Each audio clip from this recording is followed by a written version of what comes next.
নমস্কাৰ নিশ্চয় স্বাগতম ষ্টুডিঅ' মই দীপী পশুপালনেৰে স্বাৱলম্বিতাৰ সুন্দৰ নিদৰ্শন দাঙি ধৰিবলৈ সক্ষম হোৱা এজন ব্যক্তি যিগৰাকী ব্যক্তিয়ে সাম্প্ৰতিক সময়ত এজন সফল প্ৰতিষ্ঠিত ব্যৱসায়ী চৰকাৰী চাকৰি অথবা আন কিবা সংস্থাপনৰ বাবে নিজৰ বহুমূলীয়া সময় নষ্ট নকৰি আৰম্ভ কৰিছিল পশুপালন দিন যোৱাৰ লগে লগে নিজৰ একাগ্ৰতা আৰু ধৈৰ্যৰ ফলত আজি তেওঁ হ'ল এজন সফল প্ৰতিষ্ঠিত ব্যৱসায়ী হয় আমি ক'বলৈ ওলাইছোঁ নলবাৰী জিলাৰ দীঘেলী গাঁৱৰ উদ্যম আৰু কৰ্মস্পৃহা ব্যক্তি প্ৰশান্ত শৰ্মাৰ কথা ধৰ্মীয় আৰু সামাজিক প্ৰতিবন্ধকতা নেওচি গৰু ছাগলী হাঁহ গাহৰি আৰু মীন পালনেৰে স্বাৱলম্বিতা অৰ্জন কৰা এইজন ব্যক্তি এই ক্ষেত্ৰত চাওঁ হওক আমাৰ সাংবাদিক ধৰ্মেন্দ্ৰ বেজবৰুৱাই যুগুতোৱা এক বিশেষ প্ৰতিবেদন এজন সফল ব্যৱসায়ী বা সফল কৃষক প্ৰশান্ত শৰ্মা বা টুটু শৰ্মাৰ ঘৰত আৰু তেখেতে এখন সফল ব্যৱসায়েৰে ইয়াত লাইভ ষ্টক আছে গৰু পুহিছে গাহৰি পুহিছে এই গৰু গাহৰি মুৰ্গী হাঁহ পাৰ এই সকলোবিলাক পুহিছে আৰু এই সকলোখিনি পুহি বৃহত্তৰ নলবাৰী জিলাৰ বৃহত্তৰ দীঘেলী গাঁওখনত এজন সফল ব্যৱসায়ী হিচাপে এটা আদৰ্শ যেন হৈ পৰিছে আমি তেখেতৰ পৰা জানিব বিচাৰিম দাদা প্ৰথমে আপোনাক স্বাগতম জনাইছোঁ আমাৰ সংবাদ মাধ্যম নিউজ ষ্টাৰ 7লৈ আৰু এতিয়া আমি আপোনাৰ পৰা প্ৰথমতে জানিব বিচাৰিছোঁ যে আপোনাৰ যিখন কম্প'জিট ফাৰ্ম এই ফাৰ্মখনত কি কি পোহনীয়া প্ৰাণী আছে ইয়াতে মোৰ এই ফাৰ্মখনত এই গৰু আপোনালোকে দেখিছে গাই গৰু আছে 12জনী টোটেল মুঠ গৰু মোৰ 25জনী তাৰে ক্ষীৰতী গাই গৰু আছে 12জনী আৰু এই গাই গৰুৰ পৰা মোৰ দৈনিক 120ৰ পৰা 130 লিটাৰ গাখীৰ উৎপাদন হয় ইয়াৰ উপৰিও মোৰ কুকুৰা আছে 5000 কুকুৰা আছে ক্ৰইলাৰ আৰু ব্ৰইলাৰ কুকুৰা 15জনী গাহৰি আছে মাইকী গাহৰি এইটো পোৱালি উৎপাদনৰ কাৰণে 50টা হাঁহ আছে কণী উৎপাদনৰ কাৰণে 50 যোৰা পাৰ আছে আৰু ছাগলী আছে ছাগলী 10জনী আছে এতিয়া আৰু মই তাৰমানে ছাগলীৰ ফাৰ্মখন জাষ্ট নতুনকৈ ষ্টাৰ্ট কৰিছোঁ এতিয়া মই 30জনীমান ছাগলী কৰিম এতিয়া ঘৰ চৰ বনোৱা হৈছে গতিকে 10জনী ছাগলীৰে আৰম্ভ কৰিছোঁ আৰু মই বঢ়াম আপোনাৰ পৰা আমি আকৌ জানিব বিচাৰিম যে আপোনাৰ যিখন ফাৰ্ম এই ফাৰ্মখন আপুনি অকলে চলাই আছে নে ইয়াত কোনোবা শ্ৰমিক আপুনি নিয়োজিত কৰিছে আচলতে মোৰ যিখন ফাৰ্ম এই ফাৰ্মখনত মোৰ পৰিয়ালটো মানে মোৰ মিছেছৰ অৰিহণা আছে ইয়াত মোৰ আৰু এজন এই খোলহালি আছে মিছেছৰ ভণ্টি তাই পঢ়ি আছে তাই সহযোগ কৰে মই আছোঁ আমি 3জন আছোঁ আমাৰ পৰিয়ালৰ ফালৰ পৰা তাৰোপৰিও মোৰ কৰ্মচাৰী আছে 5জন কৰ্মচাৰী আছে তেওঁলোকে আল্টিমেটলি আমি ইয়াত এই ফাৰ্মখনৰ জৰিয়তে 6টা পৰিয়াল চলি আছোঁ মোৰ পৰিয়ালটোৰ লগত আৰু 5টা পৰিয়াল হয় নিশ্চয়কৈ ক'ব লাগিব এয়া এজন আদৰ্শ ব্যক্তি আৰু যাৰ নেতৃত্বত হয়তো এখন ফাৰ্ম চলি আছে যিখন ফাৰ্মে আজি যথেষ্ট সুনাম কঢ়িয়াই আনিছে আৰু তেখেতে যি ধৰণে ফাৰ্মখন আগুৱাই লৈ গৈছে বা তেখেতে কি ধৰণে ইয়াত কিবা ধৰণৰ বা কিবা প্ৰশিক্ষণ ক'ৰবাত লৈছিল নেকি আমি সেইখিনি কথা জানিব বিচাৰিম আপুনি যিখন ফাৰ্ম কৰিলে এই ফাৰ্মখনৰ আপুনি কেতিয়া ইয়াৰ স্থাপন কৰিছিলে বা কেতিয়াৰ পৰা আপুনি কি ধৰণে আগবাঢ়িছিলে অকণমান জনাব আচলতে মই 92ত হায়াৰ ছেকেণ্ডেৰী পাছ কৰি মই এইবিলাক হাঁহ পালন মুৰ্গী পালন মৌমাখি পালন মীন পালন গৰু পালন ছাগলী পালন এইবিলাক বিষয়ত প্ৰশিক্ষণ লোৱাৰ কাৰণে মই কিছুমান মানে ডিপাৰ্টমেণ্টৰ ওচৰত গৈছিলোঁ আৰু তেওঁলোকৰ মতে মৰ্মে মই গুৱাহাটী ভেটেনাৰী কলেজ ৰহা ফিচাৰী কলেজ যোৰহাট মীন ৰিচাৰ্চ কেন্দ্ৰ regional fishery training institute Amranga এনেকৈ অসমৰ বিভিন্ন ট্ৰেইনিং ইনষ্টিটিউট মই ট্ৰেইনিং ল'লোঁ এইবিলাক বিষয়ত তাৰপিছত মই গৈছিলোঁ কলিকতাত তাতে চল্ট লেকত মই এটা ট্ৰেইনিং লৈছিলোঁ তাৰপিছত নেক্সট মই কলিকতাত আৰু এটা ট্ৰেইনিং লৈছিলোঁ doctor IP Gupta doctor Shekharesh Ghosh কুকুৰা বিজ্ঞানী তেওঁলোকৰ পৰা এটা ট্ৰেইনিং লৈছিলোঁ নেক্সট কলিকতাত আৰু এটা ট্ৰেইনিং লৈছিলোঁ ফুড এণ্ড নিউট্ৰিশ্যনৰ ওপৰত জীৱ জন্তুৰ খাদ্য কেনেকৈ বনায় তাৰে ওপৰত ডক্টৰ বৰুণ ৰায়ৰ পৰা এনেকৈ মই কলিকতাত ট্ৰেইনিং ল'লোঁ লৈ তাৰপিছত মই গৈছিলোঁ উৰিষ্যাত ভুৱনেশ্বৰত তাতে চিফাত এটা কোৰ্চ কৰিলোঁ তাৰপিছত মই গৈছিলোঁ দিল্লী নয়ডা তাতে এনালাইট এটা কোৰ্চ কৰিছিলোঁ তাৰপিছত এই কোৰ্চ ট্ৰেইনিংখিনি লৈ মই অন্ধ্ৰপ্ৰদেশখন আৰু তামিলনাডুখন ফাৰ্মবিলাক ভিজিট কৰিছিলোঁ কেনেকৈনো ফাৰ্মবিলাক কৰি আছে আপুনি কৈছে যে আপোনাৰ ফাৰ্মখনত ক্ষীৰতী গাই প্ৰায় 12-15জনী আছে গতিকে আপুনি তাৰ পৰা উৎপাদন নিশ্চয়কৈ গাখীৰ উৎপাদন হয় তাৰ পৰা আপুনি কিমান মান গাখীৰ এই যি ক্ষীৰতী গাই মোৰ 12জনী ক্ষীৰতী গাই আছে ইয়াৰে মই দৈনিক গড়ে 120ৰ পৰা 130 লিটাৰ গাখীৰ পাওঁ আচলতে কি হয় আমাৰ গাখীৰবিলাক কেতিয়াবা কম হয় কেতিয়াবা গাভিনী থাকিলে গাখীৰটো কমি যায় এতিয়া বৰ্তমান 120ৰ পৰা 30 লিটাৰ গাখীৰ মোৰ উৎপাদন হৈ আছে আৰু সেই গাখীৰখিনি আপোনালোকে যি বজাৰ বহুত তেনেকুৱা মানুহ দেখিছোঁ যি বহুতে হয়তো গৰু পুহিছে কিন্তু যি গাখীৰ বিক্ৰী কৰিব পৰা নাই গতিকে সেনেকুৱা এটা অসুবিধাৰ সন্মুখীন হোৱা আমি বহু ক্ষেত্ৰত দেখিছোঁ আপুনি বজাৰ দখল কৰিব পাৰিছে জানো আচলতে এই যিখিনি গাখীৰ হয় এই গাখীৰখিনিত মই ইয়াৰে 15-20 লিটাৰ গাখীৰ মানুহে খোৱাৰ কাৰণে নিয়ে ঘৰৰ পৰা যায় আৰু বাকী যিখিনি গাখীৰ আছে এই গাখীৰখিনি মই বাই প্ৰডাক্ট হিচাপে গাখীৰৰ পৰা বাই প্ৰডাক্ট বনোৱা এতিয়া আৰম্ভ কৰিছোঁ আচলতে আগতে কৰা নাছিলোঁ যোৱা লকডাউনত যিটো সমস্যা হ'ল গাখীৰ বিক্ৰী কৰাৰ তেতিয়াই মোৰো সমস্যা হৈছিল বাকী ফাৰ্মবিলাকৰ যেতিয়া হৈছিল আৰু তেতিয়াই মই চিন্তা কৰিলোঁ যে কেনেকৈ এইটো গাখীৰ বিক্ৰী নহ'লে কেনেকৈ মই চলিব পাৰিম আৰু তাৰপিছতে মই আৰু নতুন এটা সৃষ্টি হৈছিল যোৱা লকডাউনত মোৰ যে মিঠাইৰ কাৰখানা আৰু এতিয়া মই কৰিছোঁ কি এই যিখিনি গাখীৰ হয় এই গাখীৰখিনিৰ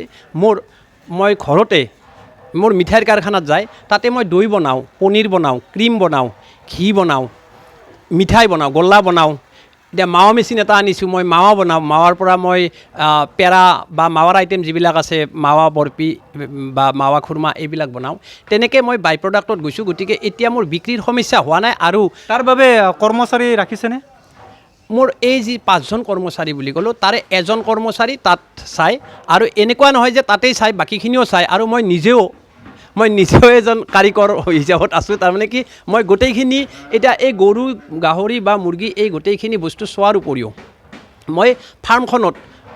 কামৰ উপৰিও মই মিঠাই বনাবও নিজেও জানো তথাপি মানুহ আছে আৰু যেতিয়া মোৰ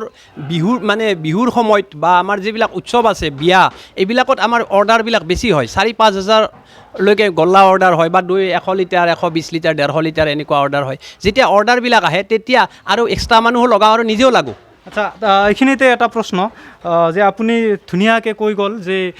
যিখিনি গাখীৰ উৎপাদন হয় বা সেইখিনিৰ পৰা আপুনি বজাৰত প্ৰত্যক্ষভাৱে বিক্ৰী নকৰে আপুনি তাৰ পৰা অন্যান্য ধৰণে আপুনি প্ৰডাকশ্যন কৰে এতিয়া আমি জানিব বিচাৰিছোঁ যে কোনোবা ক্ৰেতাই যদি আপোনাৰ পৰা গাখীৰ বা অন্যান্য মিঠাই জাতীয় বস্তু যদি পাব বিচাৰে কি ধৰণে পাব পাৰে এবাৰ দৰ্শকসকলক কৈ দিয়ক এইটো আপোনাৰ কাৰণে কৈছে আমাৰ কাৰণে নহয় আচলতে কি হয় এই যিখন ফাৰ্ম এতিয়া যিখিনি মোৰ বস্তু বিক্ৰী হৈ আছে এই বিক্ৰী হোৱা গাখীৰখিনি যিখিনি গাখীৰ মোৰ প্ৰডাকশ্যন হয় সেইখিনি মই মিঠাই যে বনাই আছোঁ আৰু এইখিনি নলবাৰীৰ বিভিন্ন অঞ্চলৰ পৰা টাউনৰ পৰা গাঁও অঞ্চলৰ পৰা এনেকৈ মানুহখিনি আহিয়ে মোৰ পৰা দৈ মিঠাই বা এইবিলাক বস্তু কিনি নি আছে আৰু মই আটাইকে সমূহ ৰাইজকে মই অনুৰোধ কৰোঁ যে মই যিখিনি কাম কৰিছোঁ এইখিনি সম্পূৰ্ণ সততা মেইনটেইন কৰি কৰাৰ চেষ্টা কৰিছোঁ ইয়াত মই কোনো ধৰণৰ ডুপ্লিকেচি কৰা নাই দৈ বনাইছোঁ পনীৰ বনাইছোঁ বা মিঠাই বনাইছোঁ পেৰা বনাইছোঁ গোটেইখিনি মই ইয়াৰ পৰা গাখীৰটো যায় আৰু সেই গাখীৰেৰে বনাওঁ তাত মই একো ডুপ্লিকেচি কৰা নাই গতিকে আটাইকে মই এটা অনুৰোধ কৰিছোঁ যে যদি আপোনালোকক চবেই যদি সহযোগ কৰে আজি মোক যদি আপোনালোকে চবেই সহযোগ কৰে মোৰ পৰা যদি বস্তু নিয়ে আপুনি টেষ্ট কৰি চাওক আৰু আপোনালোকৰ যদি সহযোগ থাকে তেতিয়াহ'লে হয়তো মই আগবাঢ়ি যাম আৰু ঠিক তেনেকুৱাকৈ মই আগবাঢ়ি যোৱা এটা উদাহৰণ হ'লে আৰু এনেকুৱাকৈ বহুত ল'ৰাই আগবাঢ়ি যাব গতিকে সমাজখনত আমাৰ যিটো সমস্যাবিলাক আছে আৰ্থিক সমস্যা এইবিলাক নোহোৱা হ'ব হয় নিশ্চয়কৈ এইখিনিতে আমি ক'ব লাগিব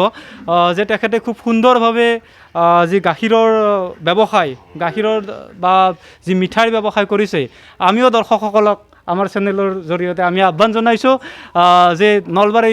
যি বৃহত্তৰ দীঘেলী অঞ্চল এই দীঘেলী অঞ্চলৰ সন্মানীয় প্ৰশান্ত শৰ্মা ডাঙৰীয়াৰ ঘৰত আহক আপোনালোক আৰু আহি পেলাই তেখেতৰ পৰা গাখীৰ অথবা মিঠাই পনীৰ পেৰা এই সকলো ধৰণৰ বস্তু তেখেতৰ পৰা ক্ৰয় কৰিব পাৰিব যাই হওক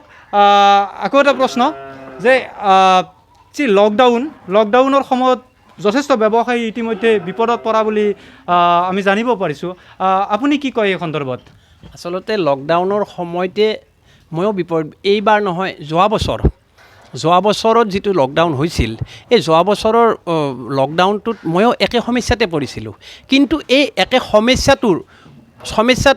কেনেকৈ উদ্ধাৰ হ'ব পাৰোঁ ঠিক আছে আপুনি ক'লে অলপ কিছু সময় আগতে আপুনি ক'লে যে এই লকডাউন পৰাৰ পিছতে আপুনি মিঠাইৰ যিটো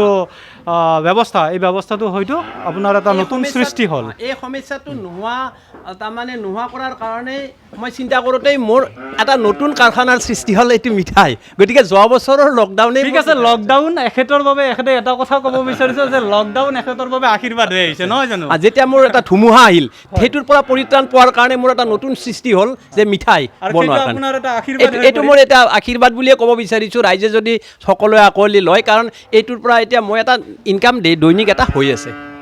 এক্সট্ৰা ইনকাম এটা হৈ আছে কাৰণ আগতে মই গাখীৰটোহে বিক্ৰী কৰিছিলোঁ গতিকে গাখীৰ বিক্ৰী কৰি যিখিনি ইনকাম হৈছিল এতিয়া মই মিঠাই গাখীৰৰ পৰা মিঠাই বনাই বিক্ৰী কৰাৰ কাৰণে মোৰ অলপ ইনকামৰ পৰিমাণটো বাঢ়িছে আগতকৈ ঠিক আছে বাৰু ভাল লাগিল তেখেতৰ লগত আমি কিছু কথা পাতিব পাই আমি নিজকো ধন্য হৈছোঁ তাৰ মাজতে আৰু এটা প্ৰশ্ন যিখিনি বৰ্তমান সময়ৰ যিখিনি শিক্ষিত যুৱক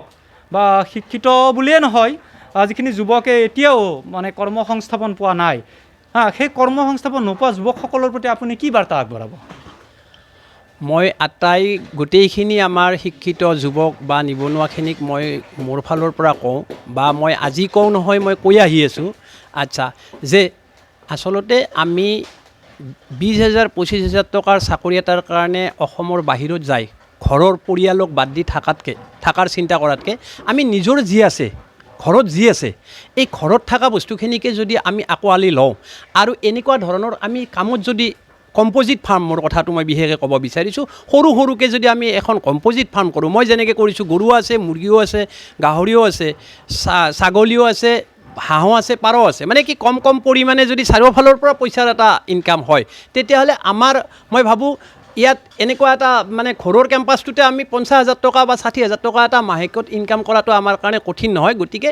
আপোনালোকে আটাইকৈ মই কওঁ যে এই ৰাস্তাটোত আহক আৰু মই নিজকে সদায় নাজানা মানুহ বুলি ভাবোঁ মই ভাবোঁ যে মই 5% জানো এইবিলাক বিষয়ত আৰু 95% শিকি আছোঁ কিন্তু যদি এই বিষয়ত মোৰ এই যি 5% জানো বুলি মই ক'লোঁ আপোনালোকক যি মোৰ পৰা যদি কিবা জানিব লগা থাকে আহক মই ক'ম আৰু এটা কথা মই চবকে কওঁ যে এই যিটো জীৱ জন্তুৰ খেতি আমি যিটো কৰি আছোঁ এইটোক আপোনালোকে এটা কৰিব যে এইটোক ব্যৱসায় হিচাপে নল'ব এইটোক আপোনালোকে আন্তৰিকতাৰে লওক খুব সুন্দৰ কথা কৈছে যে যেতিয়া মানুহে আন্তৰিকতাৰে কাম কৰে তেতিয়া মানুহ এদিন নহয় এদিন সফল হোৱাটো নিশ্চিত আৰু তাৰে এক জ্বলন্ত উদাহৰণ এয়া আমাৰ সন্মুখত প্ৰশান্ত শৰ্মা ডাঙৰীয়া আৰু তেখেতে ইতিমধ্যে ক'লে যে তেখেতে কি ধৰণে সংগ্ৰাম কৰি আহি আজি এইখিনি স্থান পাইছেহি আৰু তেখেতলৈ আমি অভিনন্দন জ্ঞাপন কৰিছোঁ আৰু আমি আশা ৰাখিছোঁ যে অনাগত দিনত তেখেত আৰু অধিক আগবাঢ়ি যাওক আৰু তেখেতৰ এই ব্যৱসায়ৰ জৰিয়তে ইতিমধ্যে তেখেত সমাজত এজন আদৰ্শ ব্যক্তি হিচাপে প্ৰতিষ্ঠিত হৈছে আৰু লগতে আমি তেখেতৰ এটি উজ্জ্বল ভৱিষ্যত কামনা কৰিছোঁ আৰু আমি আশা ৰাখিছোঁ তেখেতক দেখি আজিৰ সমাজৰ যাতে আৰু 10-15জন ব্যক্তি ওলাই আহে এই ধৰণৰ ব্যৱসায়ৰে তেওঁলোকে নিজৰ যি জীৱিকাৰ বাবে যাতে তেওঁলোকে আগবাঢ়ি আহে ধন্যবাদ দাদা